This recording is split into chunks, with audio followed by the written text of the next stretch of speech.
Hello, আসসালামু আলাইকুম। তো বাংলাদেশে আমি বাজার করছি। বাজার কেমন করছি? নর্মালি সাধারণ মানুষেরা যেরকম করে এরকমই। অহেতুক কোনো কথাবার্তা নাই, দামাদামির বেশি একটা মানে খুব বেশি ঘেঁজাঘেঁজির ভিতরে আমি যাই নাই। তো আমার এগুলো পছন্দও না। তো যেই জিনিস আমার পছন্দ না এই জিনিস আমি মানে খুব কম করি। আজকে ম্যাডামে পাঠাইছে এই যে 1 টাকার গাছ বা 13টা নিয়ে আইও, 1 টাকার গাছ। তো কুয়েতে যারা আছিলেন তারা জানেন 1 টাকা দিয়া অনেকটাই, 100 পয়সা করে একটা গাছ। তো 1 টাকা দিয়া মানে 100 পয়সা করে যদি হয় আমি 10টা নিয়ে আসতে পারবো, কিন্তু আমার কইতেছে 13টা নিয়ে আইতো। আমি প্রত্যেক দোকানে দোকানে জিগেলাম, আর ভিক্ষুকের মতো হাঁটতে হাঁটতে পাও পুরো ব্যথা হয়ে গেছে।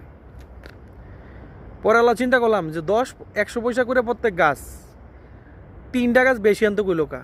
আর পুরা হাঁটতে হাঁটতে হাঁটতে হাঁটতে পুরা হরুন্ডি অবস্থা হয়ে গেছি।